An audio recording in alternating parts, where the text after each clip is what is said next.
Assalamualaikum warahmatullahi wabarakatuh. Perkenalkan nama saya Hindrana Erumkidi dengan NIM 230401001039. Di sini saya akan menjelaskan sedikit terkait kode yang saya buat dan juga judul yang saya ambil tentang tugas ini, yaitu analisis sentimen yang terkait dalam positif, negatif, dan netral. Nah, untuk penjelasan dari program ini, yang pertama kita harus instalasi library. Nah, perintah yang digunakan untuk menginstal library Python yang dibutuhkan dalam proses analisis sentimen, yaitu yang pertama ada NALT. NALT digunakan untuk pemrosesan bahasa alami dan stopwatch. Yang kedua ada sastrawi yang digunakan untuk stemming bahasa Indonesia. Dan yang ketiga ada skitlearn digunakan untuk machine learning. Dan yang terakhir ada pandas dan NumPy yang digunakan untuk mengolah data. Nah, perintah ini cukup dijalankan satu kali saja di lingkungan Jupyter Notebook atau Google Colab. Nah, dalam program ini juga ada import library. Nah, barisan ini mengimport library dasar. Yang pertama ada pandas untuk mengolah data berbentuk tabel. Yang kedua ada NumPy untuk komputasi numerik.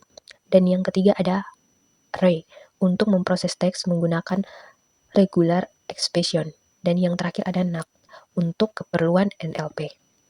Dan juga ada stopwatch digunakan untuk mengambil daftar kata umum bahasa Indonesia. Yang ketiga adalah stemming factory, digunakan untuk membuat grammar bahasa Indonesia dari sastrawi.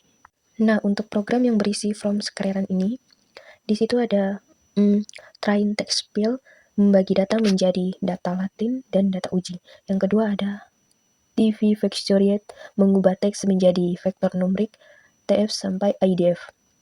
Yang ketiga ada multi-nome ID adalah algoritma Naive Bayes. Yang keempat ada SFC adalah model support vector machine. Dan juga ada Transtontion Report, Transtontion Magistrate, dan juga Accuracy Story. Itu digunakan untuk evaluasi model.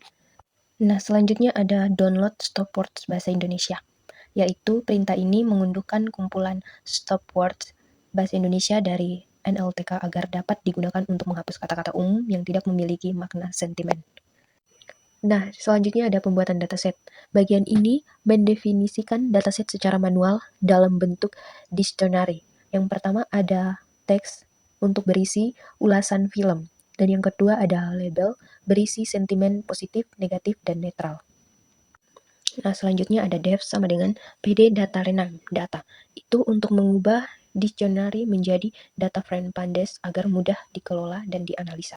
Nah, untuk penjelasan yang berikut yaitu menampilkan jumlah total data dan juga ada untuk menampilkan distribusi kelas sentimen dan juga untuk menampilkan 3 data pertama sebagai contoh. Nah, untuk kode selanjutnya ada inisialisasi, stemmer, dan stopwatch. Untuk penjelasannya ada untuk membuat objek stemmer bahasa Indonesia untuk mengubah kata ke bentuk dasarnya. Untuk program selanjutnya dari kode ini ada juga untuk mengambil daftar stopwatch bahasa Indonesia dan menyimpannya dalam bentuk set agar proses pencarian lebih cepat. Yang berikutnya adalah ekstraksi fitur dengan TF-IDF.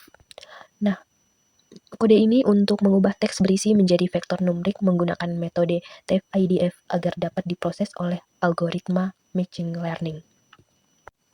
Untuk penjelasan selanjutnya yaitu untuk menyimpan label sentimen sebagai target klarifikasi. Dan juga ada model Naive Bayes. Untuk program ini, membangun data melatih model Naive Bayes menggunakan data Latin. Dan juga untuk menghasilkan prediksi sentimen pada uji data. Dan juga digunakan untuk mengevaluasi performa model Naive Bayes. Nah, untuk program yang terakhir ada analisis singkat. Analisis singkat ini menampilkan kesimpulan singkat mengenai ukuran dataset, manfaat processing, dan kelebihan TF-IDF, dan juga perbandingan Naive Bayes dan SFM. Nah, untuk kesimpulan, seluruh kode ini telah disusun dengan benar dengan meliputi alur standar analisis sentimen melalui dari pengolahan data teks, ekstraksi fitur, pelatihan model, hingga evaluasi hasil.